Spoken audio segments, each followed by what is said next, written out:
Hey there, and welcome to Series 3 of the Figuring Things Out podcast. I'm your host, Will Brown. Our third series explores the topic of creativity. What exactly is it? How does one curate it, make time for it, or even sustain it? Can you teach creativity? Are we born creative? How to get out of your own way? And much, much more. We hear from our own guests' experiences, their life stories, and their advice and ideas on creativity. There is a ton of gold in this series. We must say a huge thank you to our patroons who continually support us in this project. They help us with creative input, such as topic suggestions, questions to ask, and even guest requests. If you'd like to become a patroon and get involved with the podcast, please visit Figuring Things Out Podcast via Patreon. In doing so, you'll allow us to keep making these conversations and support us in keeping it ad-free. In episode 3, we had a great conversation with David Johnston of Accept and Proceed. He came into the conversation with a list of randomly selected words, and we tried to creatively add them into the conversation. We both really enjoyed this, and I decided to take it forward and put it into episode 4 and episode 5.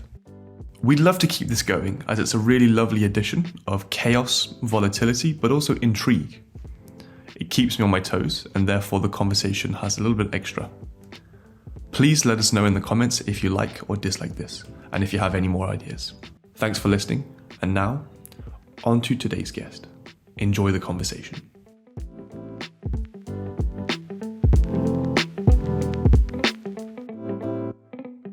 Okay, guys, welcome back to the Figuring Things Out podcast. We have a very special guest, as always, but this one's special because he's also a good friend. This is Mr. Kyle Fincham. Thank you so much for joining today, mate. Thank you. Excited to be here. Yes. As I said, first question's a big one. Who is Kyle Fincham in a sentence? Kyle Fincham is exactly who he's supposed to be right now. Lovely. So I know you through the movement sphere, and you're someone who, as you say, is very much themselves. You're very much who you wish to be or who you are. And it's something that's very inspiring to me. And we've managed to meet up once or twice now, and it's a really lovely kind of experience every time. I think you're a very genuine person, someone that I really enjoy spending time with, whether it's over the internet or in person. And that, was it always like this? Were you always so comfortable in yourself, or was there a process for you that you went on a bit of a journey? I would say that I'm not actually that comfortable in my skin, and that a lot of the things that I do are probably like a response to like not feeling comfortable in my skin. So like I would say that I've maybe not as long as I can remember, but as long as I can remember where I was like some version of grown, like past like single digit childhood. Like I feel like, that feeling that you get like when you're kind of beginning or entering puberty, where you just feel like awkward in your body and like who you are and everything. I feel like some version of that has like existed with me forever, and everything that I've done has been like some version of trying to like respond to that. So yeah, I think some people read it as like that I'm like confident and super,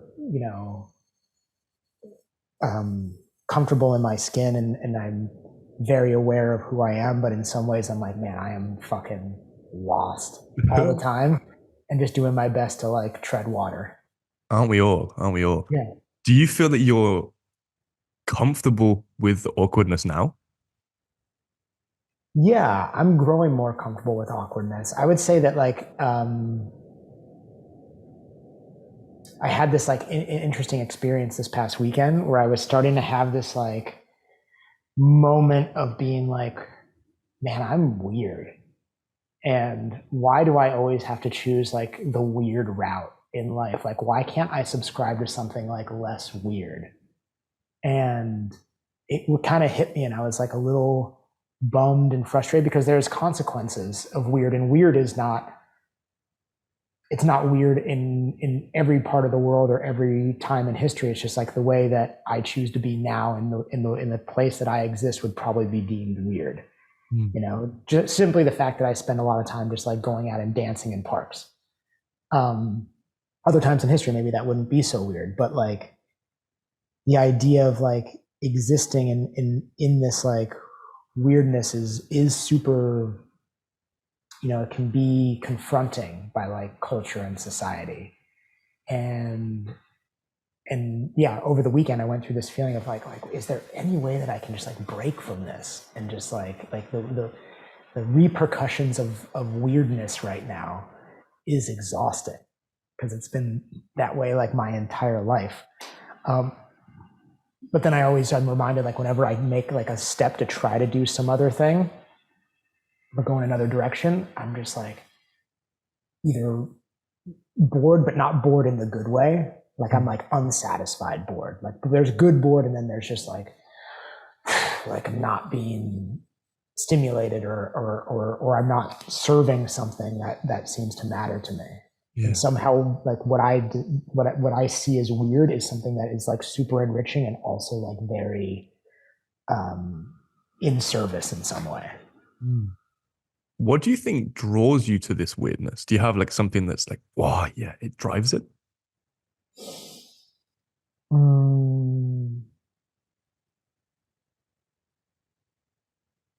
Yeah, it's like a constant search. Like it's a constant exploration. You know, like it's never just like one flavor of weird I like stick with. It's like I go and explore like one realm of weird, and then I'm like, okay, all right, cool, that's interesting. But like I see there's like a trail to this other part of weird. What if I go that direction and see what's over there? So like it's always kind of like leading me into like another thing. You know, there's to me like a stagnation in normal that like is I don't operate well with. And that in weird, there's always like, okay, like weird leads to weird and then more weird. Yeah, I think it resonates with me a lot. I think most people that I've come across that are sharing within the movement culture tend to be drawn towards many different facets of life. And there's really this draw towards one aspect. And then at the very same time, this draw toward this completely opposing facet. And then all of these other colors in between it. I find it so hard to distill. And I think one of the things that's become really apparent to me in my coaching, especially in the online world, is I get a lot of young people going, wow, this is really inspiring. This rainbow is so diverse, but how do I manage this? How do I manage my time and my interests so that I can continue to be inspired and continue to learn into the future rather than getting burnt out, overwhelmed, confused, lost, etc. Do you find that for yourself? I used to. I used to more, but that was I think when I was like really caught up on like the productive nature of movement or on the like you know, I'm trying to like what's the word? Like it was always about like improvement or it was about yeah, that it was more like a job in that way. And when it became like, and I don't know when, it's been like a process of like kind of shedding that and it being more like it happens when it happens, you know, or when it fits, or like when that thing excites me in a certain way, you know, it's not about yeah, what's the word that like not productive. I say it all the time and it's like not coming to me. But you know, like kind of like we're in this time in this period where we're like we do all of these things. It's like, you know, we got to like see the sun and we got to do cold plunges and we've got to like train for this exact amount of time so that we can like really be like exploiting our potential, right? And then it's like to me, I felt like the joy and excitement and like and the awe of a lot of these things went away because it was just like, well, now I'm just checking boxes because I'm just trying to be better, right? rather than trying to like be now and be human and be like exactly what it's supposed to be right now. Like today, for example, like in the past, I remember getting up and having to get up at like 5:30 in the morning so that I could go like hand balance before I like trained my first clients, and I need to be like out the door, and it would have been like freezing and walking to the gym and all these things. So it was like, I have to do this. And there's nothing wrong with that. Like, I think there's a certain period of discipline, and knowing how to develop a relationship with discipline is interesting. But this morning I woke up and I was like, okay, like what like needs to get done today? Like, where am I? And I just had this feeling. I like looked over at our dog. My girlfriend has a dog that's now like my like adopted child. And I was like, like she doesn't get to like play enough. Like I should take her to the park and like we should like go run. So I like took her to the park and just like threw the ball for like 20 minutes and took her for like a 90-minute walk. And like we got back and I was like, oh, fucking great. Is that like what I'm going to program for myself every single day? And like, okay, well now I've got to get up at this time and this is exactly what I do. Like, no, it's like, that's what had to happen today. Because if I was listening to the moment, it's like what it needed, Yeah.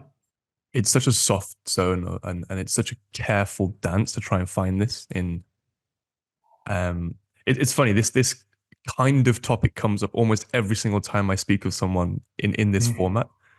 And recently I tried to do a self like side notes episode where I basically was like trying to frame this question: what is the balance or the difference or the right and wrongs between hustle culture, let's say, and then we framed it like cotton wool culture, where you don't do anything and you just you kind of never quite have the drive or the motivation to do anything, and you sit a bit too much on the side of nothingness, let's say. I believe that both of them can have one very similar consequence, both of those things. And I think it's the thing that people should be tracking, because they both can have the same. And I've been a victim of both on both sides, but more on one than on the other. But and I've brought this up in conversations. I brought it up first when I was teaching at this retreat in Portugal just a few months ago. But I said, and this was inspired by someone else who was talking more about like plant medicines and things like that. But to me, it applies to everything. But the idea is that like practicing movement should be improving our relationships. And if it isn't, we should be asking ourselves why. And it's almost to me like the things that we choose to do and how we spend our time, of course we can be bored and we can like relax, because that might also be something we need to do to like improve our relationships. And we also might need to be disciplined and practiced at certain times, because that's when it be, but leaning too hard in one of those two worlds of like complete apathy or complete grind can also be something that can like not be improving our relationships. And I like felt it when I was practicing movement like 6 hours a day. Like I can tell you with certainty, like it was impacting the relationships to myself, to people, to the spaces that I was moving through in not positive ways, And then the same could be said for like times of like extreme apathy, where you're like, oh, like I don't feel great in my own skin, and like the people who I'm supposed to be close to, like that's being impacted, and then like I have no relationship to place or space because I'm not out there doing it. And I think that that's the big thing to track, and it's the thing that I try to come back to. It'll be like, okay, like are the relationships improving? Are they being nourished? Yeah. You spoke a bit about your work. Can you describe what infinite play is, or what the intention behind it is? Infinite play is the exploration of playfulness through movement. And sometimes people hear playful and they think joyful, and like play can be joyful, but play can be a lot of things. And that's why play is kind of like it's almost like the wrong word, but it's like the practice of communication, and like the best communication is when you walk into it knowing you're going to be surprised. So it's a bit of like the practice of like navigating surprise. That's what I would say it is. And we do it by exploring like various ways of like moving with ourselves, moving with each other, moving in spaces. Nice. And this is coming from a place where you were once, correct me if I'm wrong, but you were owning a gym in New York. Mhm. What was the jump from the organized, let's say, flag in the ground, this is our location, this is what I'm doing, Mhm. towards now where, from what I can understand, you're a lot more dynamic in both your practice and also how you share it. Mhm. What was the jump from then till now? Hmm. I mean, I should preface it by saying that I like went to theater school, and the thing that always resonated with me from theater school was that I started skipping all of my classes to go to this class that this teacher called at different times movement or vaudeville or whatever, and it was basically like a play class. And like I couldn't tell you at 18 years old like why it was brilliant, but I was like, this is the greatest thing that's happening here. Like, this is all I want to do. So I was skipping classes to go take this class as much as possible with this teacher. And I say it because in the end, I've basically come full circle, and all I really want to do is present that thing. But like that had always been in the back of my head. But because like I left school, I left college to do stand-up comedy and enter kind of the adult world of America, which is just so rational that like if there was something I couldn't rationalize or explain, it fell by the wayside, even if there was like this thing being like, oh, I loved that, but like, well, but I can't explain it. So like, you shouldn't spend time there unless you can explain it. But when I left stand up, I started studying with Ido Portal, and like, you know, I don't know what that practice looks like now, but at the time it was super structured, you know, very organized, lots of definitions, lots of terms, lots of, you know, containers and things that you had to like move things through. And it like changed my fucking life, you know, like it really like exposed me to this world of movement that I didn't know could exist, you know? And because I had done a lot of things, especially teaching, like I'd started teaching when I was like 16, I was teaching skiing. And then I taught play, structured play for the Jewish Community Center. I had like just like teaching was something that came very natural, like being with groups and stand up and everything. So like when I started teaching movement, like it just really took off. And being a stand up, I'd like never made money in my entire life ever. And then all of a sudden I'm teaching movement, and it's just like, I was fucking rich as far as I was concerned. I was like, I've made it. You know, people are paying me $150 or $200 an hour to like learn these things. And this is crazy. So I was like, I should open a gym, you know, so I can like really continue on this, and like open the gym, and like made it super expensive. It was like, you know, $300 or $400 to like be a member there. But like I started getting like unsatisfied, you know, as I said in the beginning, like because like I like do weird things, it's like once I start to feel that like feeling of like stagnation, you know, and also like in that type of movement, there's like such a seriousness. And sometimes I feel like, at least the way I did it, like I embodied that seriousness around it because it made it feel more normal. When on the outside, I look at it, I'm like, it's weird, you know, like we're like doing weird stuff. But like I had to like talk serious about it and be like, you know, here's exactly why we're doing it, because it made it feel more like normal rather than being like we're just doing bonkers things with tennis balls. Um, Do you think it was but also the price point? You almost like had to have a certain seriousness to kind of show that quality. mhm. And maybe that's also like a little bit of like came down from the top as well, you know, like that was like the air of like that type of thing. But that like was taking a toll on me. Like I think that training was really hard on my body, but it was also hard on my psyche, you know, and presenting it day in and day out like was not exciting because like there wasn't much surprise. And like, you know, surprise is, man, it's really like joy and satisfaction is like on the other side of surprise. Um, and I remember meeting a couple key things happen. I remember meeting Tom Wexler, who I know you're going to have on this season, uh, at jujitsu, and I didn't know who he was, but we became like friends through doing jujitsu, and we like stayed in contact. And I was like, okay, there's like other things kind of out there. And then I went to this fighting monkey workshop, and I was like, oh yeah, like there's things that at least are like just different, you know. And I just started getting this like itch. And when COVID happened and I got to close the gym for a little bit of time, I was like, oh, this is my out. This is my opportunity to like get out of this. Like, I don't want to be in this like rigid construct that I'm like committed to. And I know maybe some people who practice movement might be like, oh, like, no, that form of movement is not rigid, but like it was to me. Like the definitions and like all of that was just like kind of, I needed to break out of that.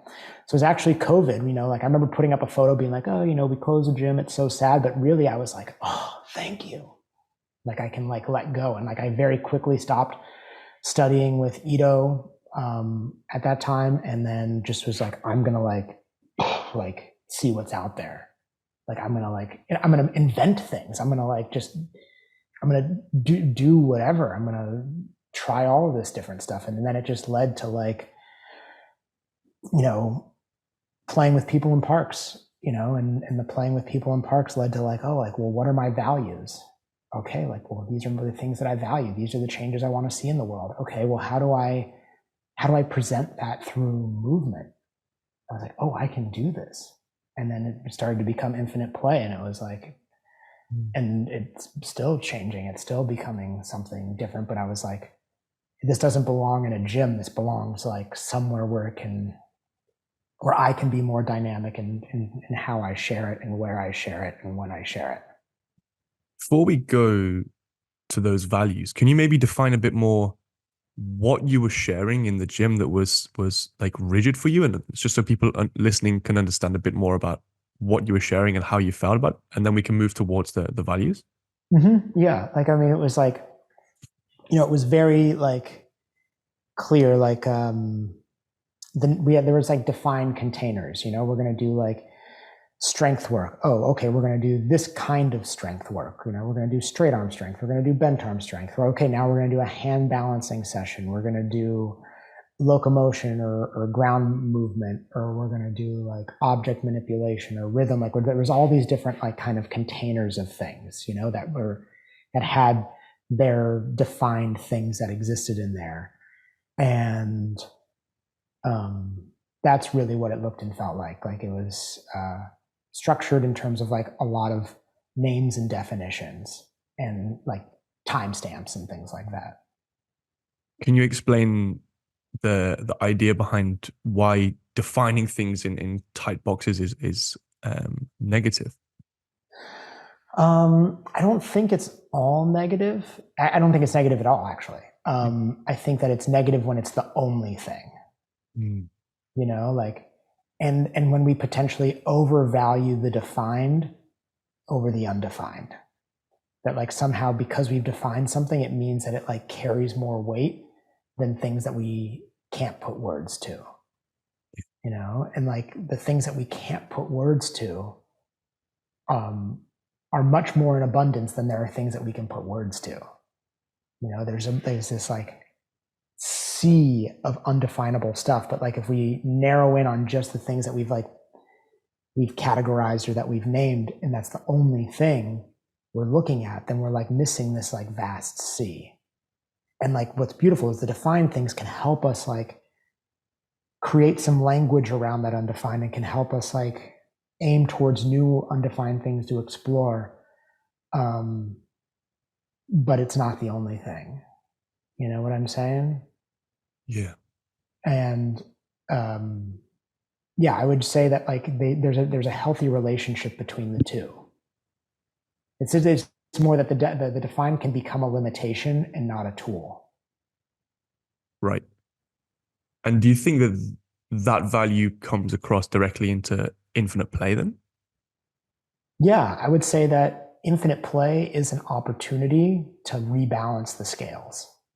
I'm not saying that like infinite play is more important than or is better than anything. It's meant to be a part of like the ecology, and it's meant to be the place where like we get a lot more time with that undefined, which might change how we relate to the defined.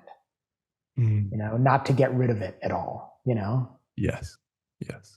And I think in a way it serves as a really lovely antidote to everyday life, because in everyday life there is a necessity to have these kind of defined roles, protocols, rules, etc. Mhm. And from my experience, what you're sharing is very much this antidote to orderly, let's say.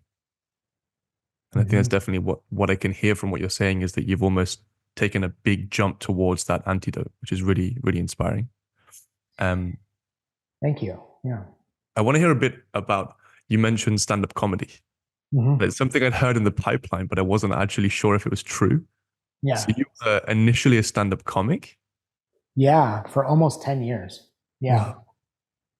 And that's essentially, well, correct me if I'm wrong, how much of that is improvised and how much of that is planned?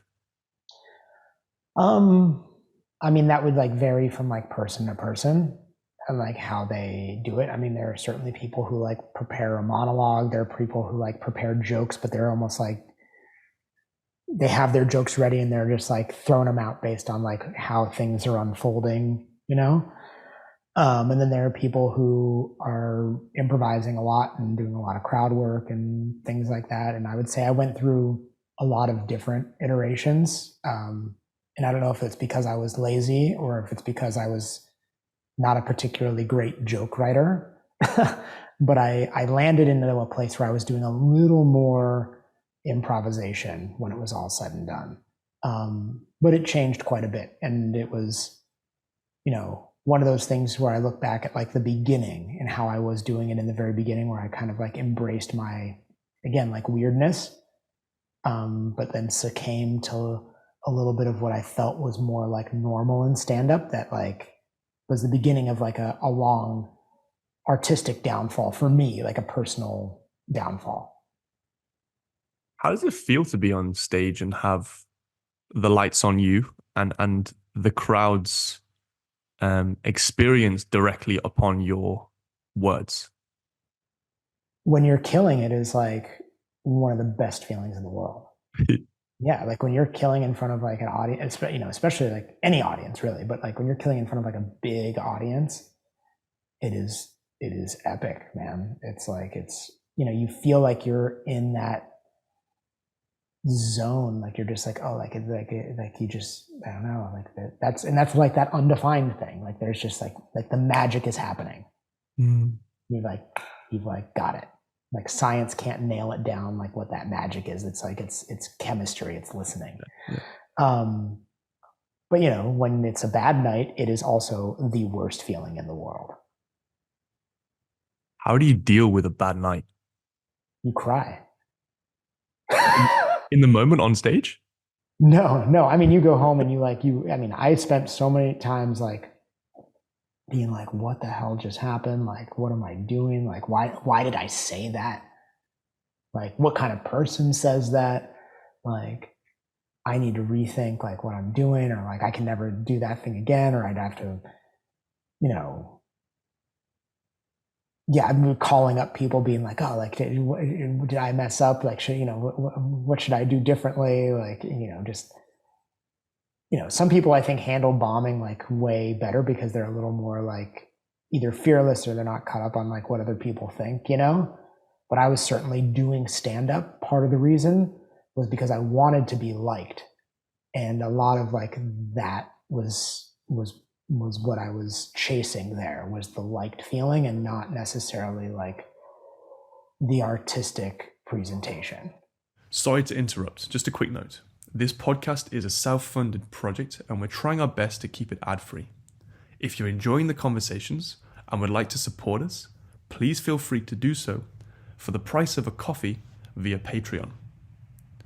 You can also share it with your friends, as it really helps us to grow. For any coaching, courses and event offers, please visit our website www.figuringthingsout.com. For now, back to the podcast. I also want to try and filter in this idea of surprise. Mm-hmm. How do you manage this feeling of wanting to feel liked, let's say, Mm-hmm. but also trying to get the audience to have that element of surprise, which I think in a way the surprise gives the comedic effect, right? It's like, oh, I did not expect that. That's hilarious. Or that's Mm-hmm. shocking. Yeah. Yeah, that's a good question. I mean, it's so long ago now. I mean, I quit stand up in like 2012. But I have to imagine that it's something like obviously, like I started to realize like the stand-up was the best for me, even like when I was being surprised by what was happening. But I was like kind of keeping my surprise in a certain lane, or looking for the lanes where like I would be liked by the surprise I was creating, I think, like I which wasn't kind of like the vast kind of openness of like all the surprise. And I mean, maybe that's also part of the art form. You commit to an art form and you're like, oh, well, I'm looking for like, where are the kind of bumpers that keep me in this thing. But for me, it wasn't like, it caused me to like just take less risks, even if people who watch me were like, oh, maybe that's like, that seems risky what I was doing. But like the risks were limited to like adoration and not like something else, some sort of like real authentic kind of commentary on like my perception of the world or my experience or anything, How does the stand-up experience inform your teaching experience? Do you feel that teaching is somehow performative? I think so. Yeah, I think that, and also I would say that like my teaching has changed quite a bit. I used to like speak a lot more, and now I speak very, very, very little. But I would say that one of the big ways that it informed me is just like what I would call like reading a room. Like I can, in the ways that I can't explain, I can kind of look at a group and have like a sense of like what the group is about or what it's feeling. A little bit of that like deep listening to a group. Okay, like where are we at right now? Like what's happening? And that comes, I think, a lot from stand-up. But speaking little doesn't. So why don't you speak as much? I think I've like said enough to people in those settings. And I think that like I don't know what people need. Like I actually don't. But one thing that I feel like people desire, and maybe they need it, and maybe it's a malnourishment that comes from like the way life and culture is, but I do feel like people are pretty unseen and pretty unlistened to. And if I'm talking, or if I'm like the center, then it's not giving everyone else the opportunity to be seen and be listened to. And whatever I'm saying about something is not more important, at least in the infinite play setting, is not more important than what everybody else is experiencing or observing or witnessing, because, I can't say that it's about relationships and improving relationships and communication if I'm the only one that's talking. Like everybody needs to be sharing and like adding to the conversation and getting to witness like what someone else is experiencing that's so vastly different from their own. This is where, we get to like understand people more and understand how to be with people better, like it's where like empathy is formed. We can't program for these things. It just comes from getting the opportunity to be. So yeah, I just feel like I don't need to like share the big knowledge bombs. Even there are moments where I catch myself where I'm like, oh, like this is an opportunity for me to like say something that's gonna just like blow it wide open. But I'm like, but it doesn't matter. It actually doesn't matter. Like what's more important is like those 2 minutes where I would have spoken, that like everyone else gets a moment to like share what's happening here. But it's also because I'm facilitating and not teaching.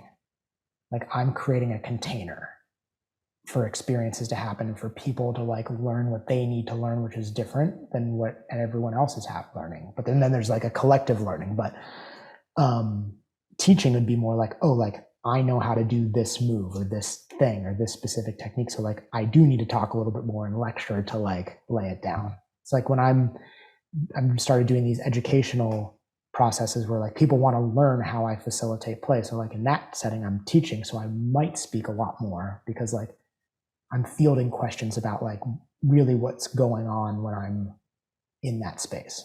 But Mm. from the experience standpoint of infinite play, it's like, this is about you guys. And I feel that like I'm growing to feel more and more that I'm like, oh, I'm just here to like be of service. I'm here to like Mm. do this to offer this to people because it matters. Yeah. And it's not happening in other That's a really places. nice distinction, the difference between teaching and facilitating. I kind of, my first thought still goes to, but surely there has to be some amount of control or leadership or direction or Mm-hmm. guidance from a facilitator, right? So how do you balance trying to get everyone from the group really to engage and to share and to feel comfortable to do so, and also still withhold that, not withhold, withstand that role of being the facilitator? Well, part of it is the okay with being in the discomfort, like, and part of discomfort, at least in our world, is silence. People like don't like being just in silence. And I've grown more content with just sitting there and be like, oh, does anyone have anything to share? And if no one has anything immediately, like, I'm not in any rush. I'm in no rush because we're not going anywhere. I have nowhere to get everybody. We're doing this thing, and this thing is like an emergence. It's not programmed. I have no script. I have no syllabus for what's going to happen in the class. It's like, it's just whatever it's supposed to be. And I would say, as like a facilitator, it's like, it's actually more of like the creating of like a container than it is like a control thing, and that's a much more artistic thing to create than like a classroom. Like a classroom has very specific walls, and like, here's where the whiteboard is, and this is what's being taught in this classroom. But it, like, to create a container, it's more like, this is going to sound kind of out there, but it's more like developing like an energy field in some ways, and it's about creating like a space of permission. What is the permission that's being granted in here?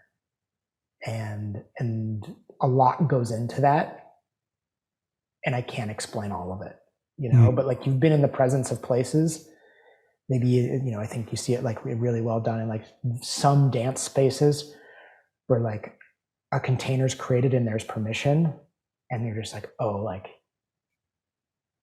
it just like happens.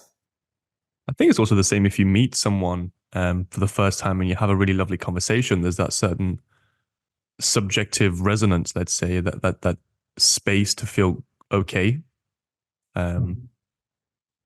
I think that's the most palpable for me, is when I feel it in one-to-one. It's like, oh wow, that's really cool. I get that almost like the energy feeling, like the excitement in the body. And this is definitely the case in bigger groups when you have a really good person that's facilitating or sharing. It's like, cool. Mm-hmm. I wanted to ask, do you think a teacher is an artist? Yeah, for sure. 100%. 110%. Mm. Do you think a facilitator is an artist? Yeah. Yeah. I think we're all artists. Mm. Yeah. Why? Yeah. I think everyone is an artist. Can you explain why? Yeah. Because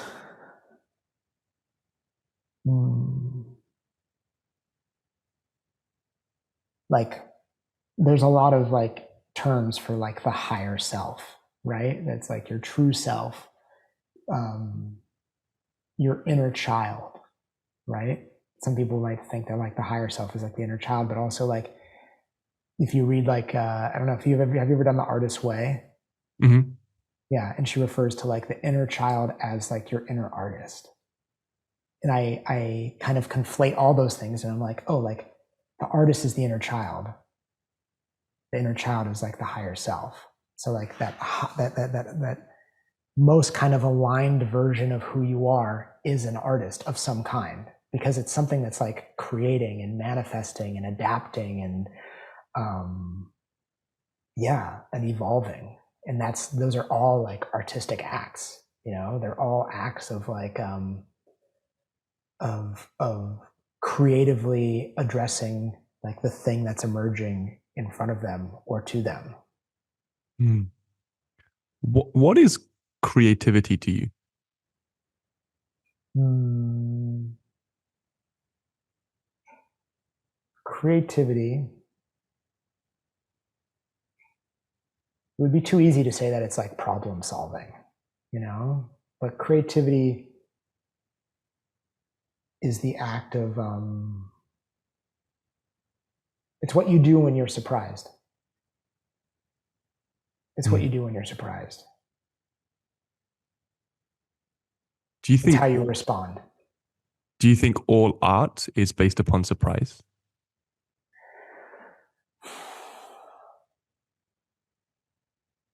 I think that there's some amount of surprise in a lot of art, and I mean, I'll preface it by saying that I'm not somebody who goes to like a lot of museums, and I don't like sit there and study art, but I do feel that I like the idea.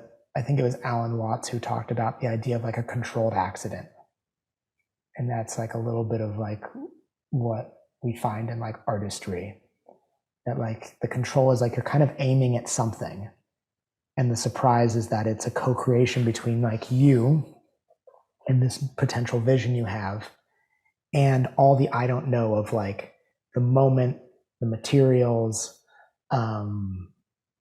everything else that happens during that like creation. So it is that a little bit of like that combination of like known and unknown, and like we need that like tension. Do you think there's such a thing as no new ideas? Do you think that we now have all the ideas and now things are not necessarily new?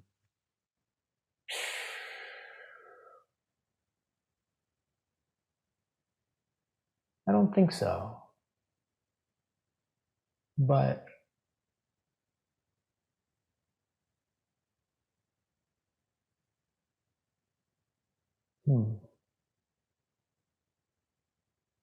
I think what's new is like the stories, is like the life experience, and that adding that to like any idea changes it.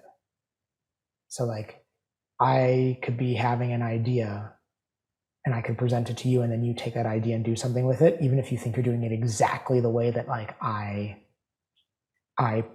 presented it. It's different because it's coming through the stories of Will. Mm, yeah.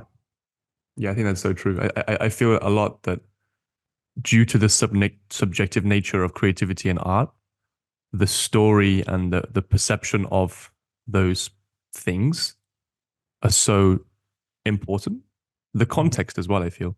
Um, it's so hard to draw those things apart. It's really hard to say, oh, that's this and that's this without the context and the story behind or the story that you take. I watched a movie recently with my partner, and it's so interesting how we both have a different perception of, oh my God, that was great. Oh my God, I hated it. And that's kind of what art is there for. It's to encourage those subjective viewpoints, I guess. Yeah, and to like pick up where the words leave off. Again, like when we were said like at the very beginning, like there's this whole like mysterious world that we can't like put words to. That's the realm of art. We need like the art and the poetry to like speak as best we can to like to those spaces. Like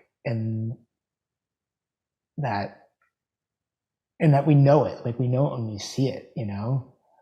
Um, yeah, it's super important. It's like it's a really important thing, because I think it's like through art that I think we can also start to feel like less alone. Mm. I don't know if it's something you can relate to, but it's like because like the subjective experience is so different from person to person, you know, like we sometimes we don't realize how different we are until we see something artistic, but also like despite how different we are, how resonant our life experiences can be. So like our life stories can be so different and cause us to make such different choices. But like when you start digging down deep, which like some things in art do, you're like, oh wow, that like really deep thing, like I'm not alone in that. So much. Mm-hmm. Do you, on the flip side, do you said a bit earlier, everyone is somehow an artist? Yeah, Would you say that everyone is somehow creative? for sure. That's our magic. That's to me, like when people talk about like their like worries around AI, the first thing that comes to my mind is like what happens when we outsource our creativity, because our creativity to me is our magic. Our creativity is like what has brought us to like where we're at. Our ability to like respond to like the problems, challenges, the moments, the bumps in the road, the stumbles, like all the things, like our ability to like address that is what's gotten us to like where we're at now. And when we start outsourcing that, it's like, oh no, like what happens to us when like our big magic is being handed over to something else? Because like we already know and can look at some of the repercussions of like some of the other things that we hand over. You know, like every piece of technology is an extension of our nervous system, right?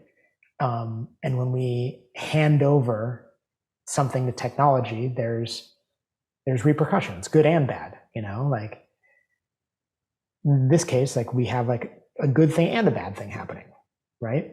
Very simply, like because of technology, you and I can have a conversation, which is like an extension of our eyes and ears across the fucking planet, which is amazing. The tragedy and like the loss to it, and we don't know how to explain all the losses, is that we're not in person and that our nervous systems aren't experiencing each other in like the fullest capacity. And there is a consequence. There's something that comes out of that by like all of like who we are, like not being in the same place at the same time. Yeah, I think so much. I think as mammals, we're so in need of that reciprocal regulation, let's say. And when we have these, it's a one-to-one conversation, but we're in completely different rooms on the other side of the planet, like you said, different times of day. It's so difficult to try and have that sense of regulation between us. I wonder how much of an effect that will have in the future. My mind went somewhere else before, and it was to do with AI and creativity. And we had this kind of idea of, let's say, AI to make a new idea will take two kind of seemingly opposing things and put them together. And we can either define that via type, or we can just let the AI do its thing. But what I think is really lovely about what you said about creativity is it adds another level or layer. And I want to try and explain how I understood it from you, which is our brains do something similar. It takes two randomly opposing maybe things and put them together. But underneath that, we then have a story. And it's that subjective level of interpretation that then gives that a bit more meaning and a bit more substance, let's say. And I think that's really nice from what I hear from what you're saying, is that it's the stories and the subjective nature of opposing ideas from a human point of view that really gives them value to other humans. And I think that's what I hope AI kind of won't find, is that's those stories. I really hope so. Yeah.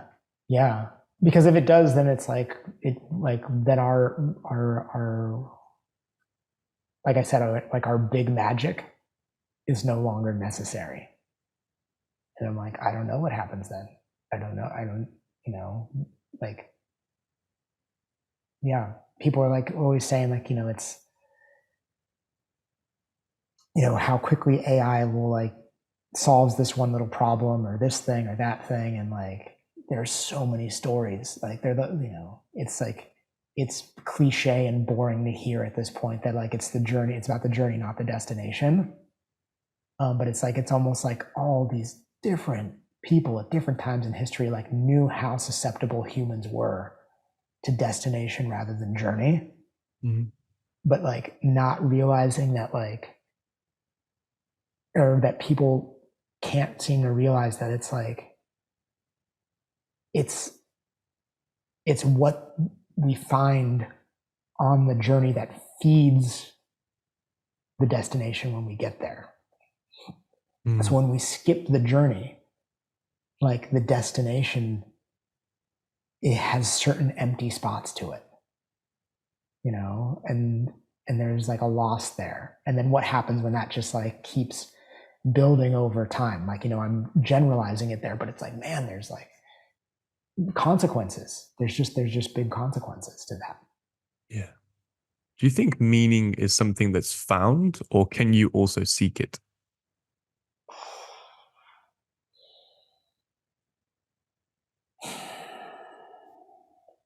I don't have a good answer. I'm on my own like spiritual journey at the moment, which I'm also totally happy to like get into a little bit, despite its bizarreness maybe. But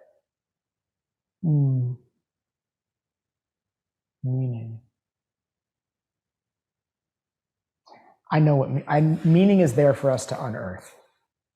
Meaning is sitting right under the surface. Because whatever we think is meaningful is it's rarely the thing that we think. The thing that is meaningful is quite simple and it's quite regular. It's not extravagant. It's not big. It's not over the top. It's not flashy. It doesn't get a lot of likes. Meaning is, and it's right there. It's like everybody knows it when they feel it, but it seems so simple and doesn't get the big reward, like in the, you know, with like financial, the ways that we measure reward, that it's not always pursued. But meaning to me has a lot to do with relating, with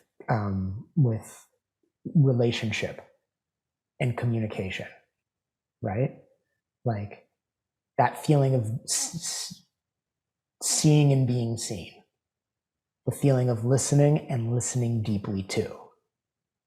Meaning is like right there. And that's why, like, I think when people do certain movement things, and then when people come to something like infinite play, there's a sensation of meaningfulness because they were just listened to and they just listened deeply.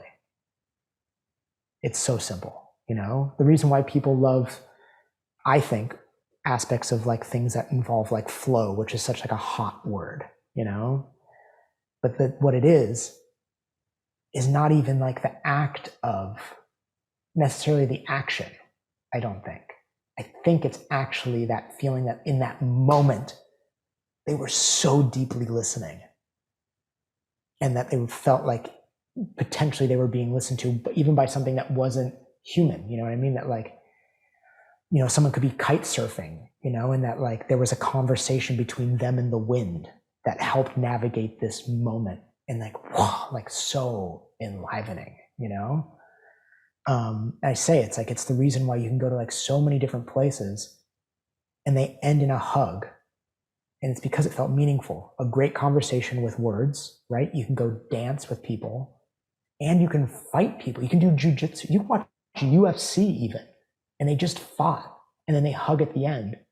And I'm like, some amount of that is the like, oh my God, we just did something meaningful. And the meaningfulness is really just like the deep listening that just unfolded, you know? So like the isolation and things that are isolating to me are like pulling away from that like meaningfulness. And like meaningfulness is something that has a very relational quality. And maybe it brings it back around to what I was saying, that like, oh, the things we should be doing, the things that we do should be improving our relationships.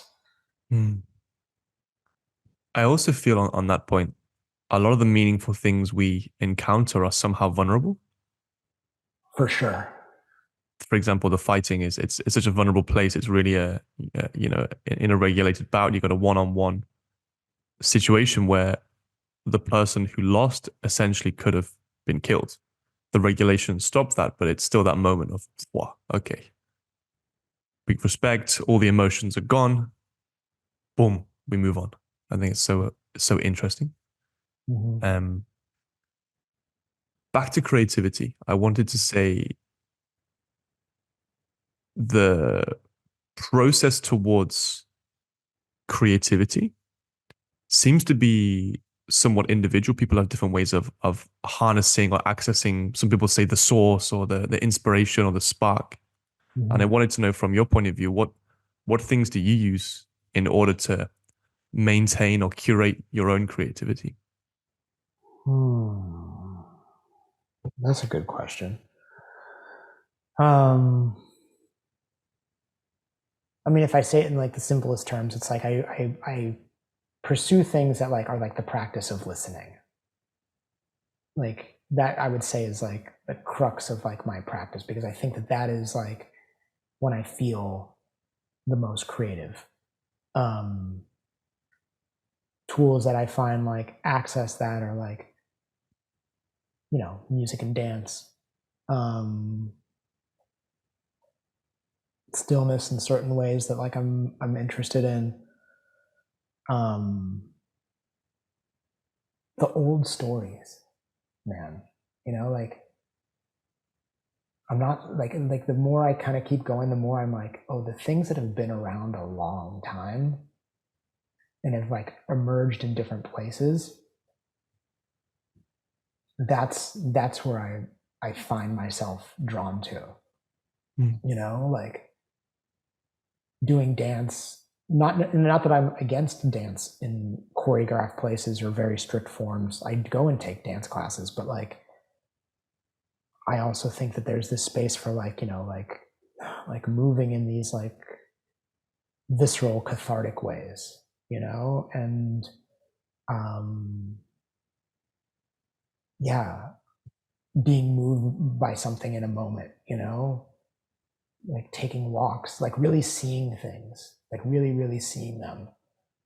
These are all like inspirations, you know. Again, like old things, like what have been around for a while. Like I memorize poetry now. I forget if I told you about this, but like that's an old that's an old thing, you know. And there's something in there that I'm like, oh, there's a creative source in that, you know. It's like it's this funny way with words to like leap to like that world of like mystery, even though you're using words, you know, like you're tapping into like the world of like emotion, the world of like unseen things. So yeah, I don't have like a perfect answer that I can put in like a package, but it's like it has to do with like simpler things, and it has to do with like things have been around a long time and that ask for that like that that listening, you know, like this conversation to me, I'm like, oh, like this is like creatively like nourishing, Mm. you know, like, and but I would say that maybe if I were to kind of like add one little piece, what it's not something that I feel like I can like pursue as like an outcome. That like if I do this, I'm certainly going to get the creative juices flowing in this specific direction. It's more like I'm going to do this, and then there's going to be an I don't know, but it's going to be a new I don't know, or it's going to be a different spin on an I don't know that I've had before. It's a little bit of like I'm going to like shake things up or add something new to the pot, like something that takes a little more time, like a poem that takes me a long time to memorize, or something short that's a moment that feels like a fall or like a moment of dance where like it inspires something. But it's like it's the accepting that like whatever the creative thing that comes after is something that like I couldn't exactly plan for because I didn't know what I was going to feel, but it's stuff that like jostles. Regarding this kind of space of not seeking the ends Mm-hmm. and rather kind of sitting in the means. Mm-hmm.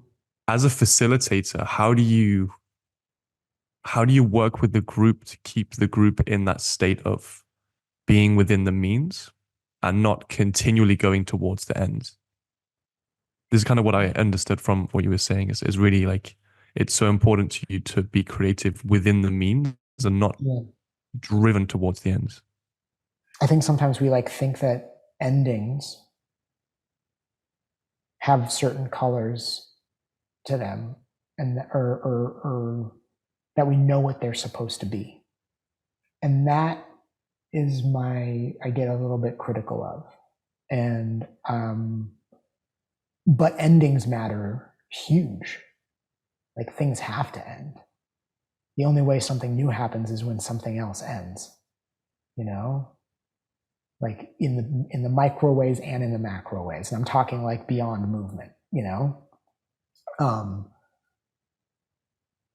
So what I sometimes propose in infinite play is that this isn't something that's just going on and on, that like part of the going on and on is there's a cycle of like beginnings and endings. So like in each moment, you're going to have a beginning and ending, like with the person, where it's like the conversation's going to change, or you're going to stop playing with that person. So there's going to be an ending to that conversation, right? And that the class is going to end, right? But rather than knowing how the conversation is going to end with the person, right? Like, I don't know how this is going to end with you, right? Or rather than knowing how the class is going to exactly end, right? Accepting the I don't know of it, but saying that, like, what if we actually kind of treat all of these things that we're sharing, whether it's you and me having the conversation, or you and I playing a game, or this group having this class, or this workshop or retreat or whatever, and we're treating it as like a building to an ending. How do you treat this time that we spend together when you are building to an ending that you don't know what it's going to be? You know? But it's like, it's almost a practice of endings. It's not a practice of outcomes, but it is a practice of endings. And it's almost like, it's to me, it's like, it's life. It's like, well, what happens if we live our life knowing that there's an I don't know ending, but that you're basically, you're living, building to that ending. It's a celebration to an ending that you don't know. It's a practice for the ending. You know, the way you live and the way you play dictates how the game ends or how your life ends. Yeah. I can't help my mind going towards improvisation here. Mm-hmm. And I'm really intrigued to know, you're someone that improvises quite a lot with your teaching, but also in your practice. Mm-hmm. And this conversation, these cycles of beginning and endings, really makes me think towards improvisation and being in a moment of essentially continual beginning and endings. And in a way, if you're improvising, there's a constant moment of, every moment is a beginning and also an ending. And I wonder, how do you sustain improvisations? Like, how do you, I guess, draw yourself away from judging those endings that continually pop up within an improvisation, if you can understand what I'm going there? Yeah. I mean, it's hard because like, I think judgment is like so like ingrained in us, at least in like where I grew up. It's like judgment is so like beaten into us. So like, that's its own practice of an undoing that has to happen to like, I think, to begin to like shed that. That's the, you know, and that's also like the shedding of the like not enoughness, right? That like, oh, I'm not doing this right, or I'm not doing enough of it. Or that didn't, you know, improve this thing or whatever. That, you know, there's an undoing that has to happen to like let that go, because like it's like a construct that we exist in where everything is supposed to be like improving things and developing us to be better, more productive, and that's where judgment comes from. Judging is judging whether those things happen. And then also, you know, it's the problem with definitions, right? Is that like dancers get to dance, fighters get to fight, children get to play, right? When we overly define these things, then there are some people who can, and then there's some people who can't. When we start to kind of quiet the definitions, or maybe make the definitions just like not be so serious, there's a little bit of space to like find where like, oh, like this actually kind of belongs to everybody, right? And once we start to accept that things start to belong to everybody and not just for certain people who are like qualified to get to do these very specific things, or when we decide that they're specific, then maybe there's a little bit of room in there to start like taking the judgment off it a little bit. How do you? Judgment's insidious, man. Judgment is like, It's rough, eh? Yeah, depending on your narratives with yourself, it's yeah. I've definitely experienced a lot of overly harsh criticism, let's say. And it always seems to be that you're your own worst critic. yeah, but it's, but like, it's one of these things too where like hurt people.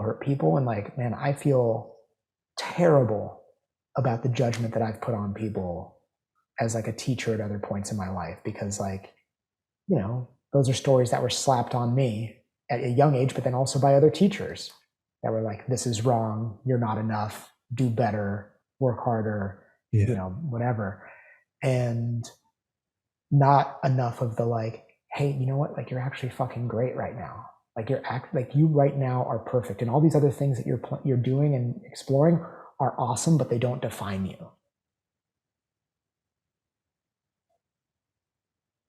I think I feel like I slipped away from improvisation, but it's all the same No, thing. no, Right? no. Actually, sorry, I was writing down something, another question for later on. What I wanted to draw towards is when there's not this ends or there's not this resultant progress, Mm-hmm.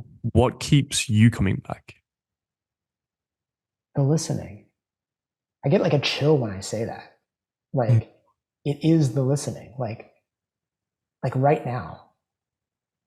And I used to be different. Like but like right now, I don't even care how this conversation goes or ends. In some ways, it's a little bit more of an interview than a conversation, but it's like really lovely. And like, I feel you listening to me and I'm listening to you. And I'm like, oh, like there's no outcome that has to happen. You don't even need to publish this. Like the act of doing this, like, it's just like, fuck, like this is fucking great. And like, hey, and maybe it sounds very like,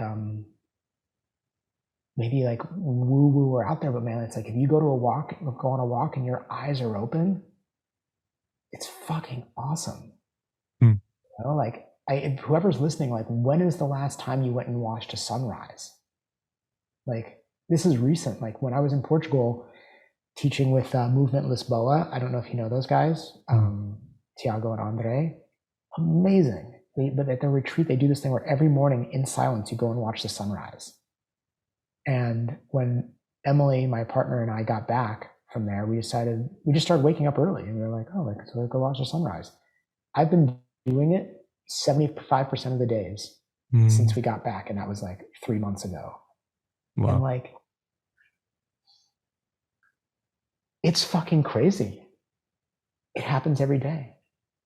It's beautiful. It's like, it's the greatest show on earth. And it's like, it's fucking free. And all you have to do is just go see it. But I would say that like, there's a skill to listening. And one of like the critical skills to listening that is being taken away from us is patience. You can't be in a rush to listen. You have to sometimes like sit there. And the sunrise is such a great one because like you can't turn that up to 1.5 or 2x speed. You can't fast forward. You have to sit there and wait for it. You have to just like, for that listening to happen and to get to like experience that moment, you just have to ride it out a little bit. And then you realize that like, it's not actually like, it's not just the moment before the sun comes up and then the sun being up. That's awesome. It's the entire thing. It's like, I remember maybe it was another Alan Watts thing where it's like, you don't like, in nature, there's no differentiation between like the seed and the tree, right? And that one is better than the other and that the moment in between doesn't matter. But it's like the moment the seed landing in the ground and then growing into the tree, the entire thing is one thing.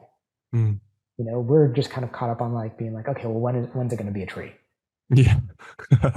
You're only special when you're 10 foot tall.